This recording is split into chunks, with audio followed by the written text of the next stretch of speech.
ओम श्री परमात्मने नमः। सभी गीता प्रेमियों को सादर प्रणाम के साथ जय श्री कृष्ण। श्रीमद् भगवत गीता के लिए कुछ भी कहना आसान नहीं है। भगवान ने जो उपदेश दिया है उसको भगवान के अलावा और कौन समझा सके। फिर भी शायद भगवान ने ही कृपा करके परम श्रद्धेय श्री रामसुखदास जी हमारे लिए भेज दिए। और रामसुखदास जी ने जो श्रद्धा संजीवनी किताब लिखी है, बहुत अच्छी तरह से, बहुत सरलता से, बहुत निष्ठापूर्वक गीता जी को समझाया है, जो हम हमारे ग्रुप में हर सोमवार से शुक्रवार तक साधक संजीवनी आधारित विवेचन करते हैं।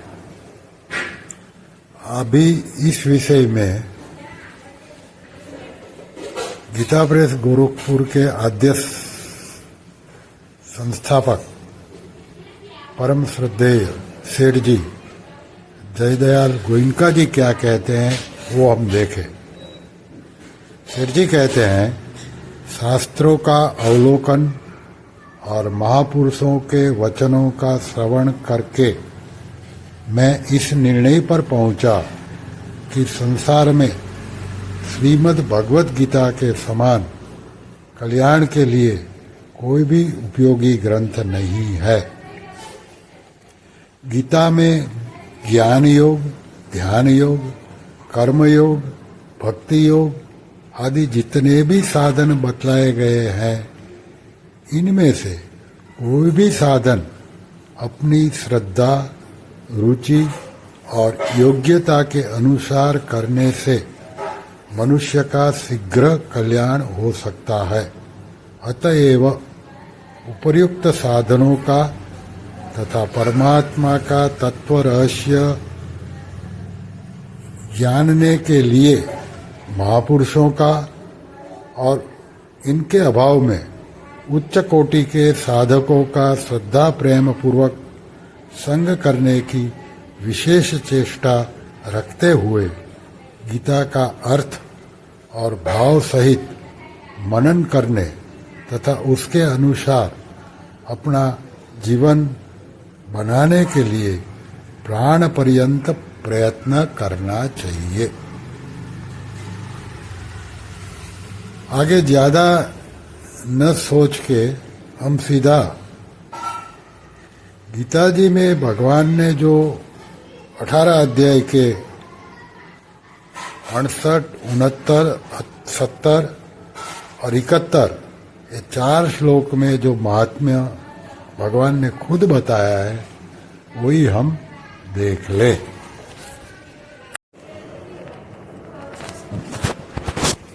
अध्याय 18 श्लोक क्रमांक 68 में भगवान ने श्री गीता जी के प्रचार का महात्म्य बताया है।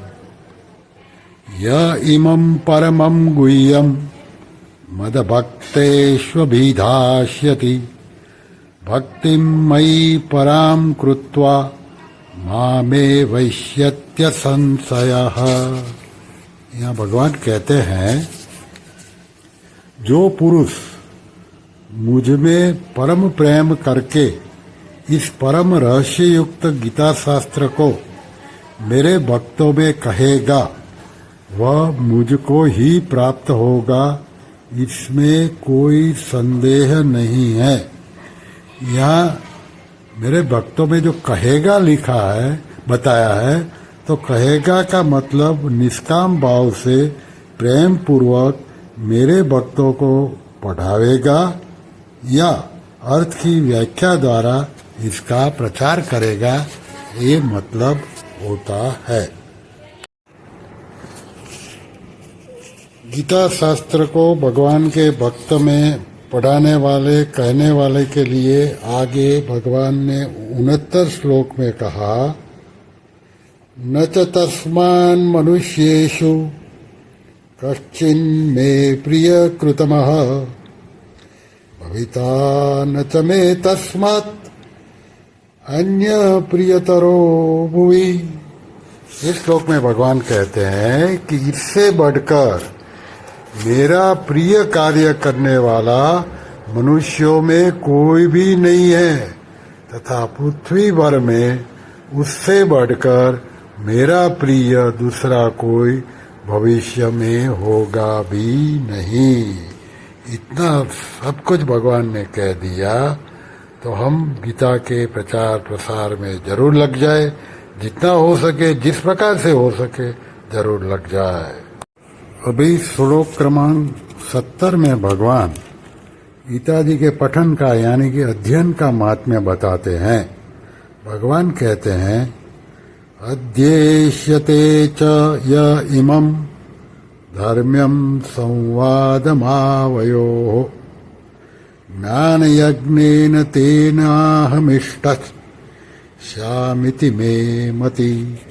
भगवान कहते हैं, जो पुरुष इस धर्ममय हम दोनों के संवाद रूप गीता शास्त्र को पढ़ेगा, उसके द्वारा भी मैं ज्ञान यज्ञ से पूजित होऊंगा, ऐसा मेरा मत है। यहाँ पढ़ने का मतलब उसका अध्ययन करना है।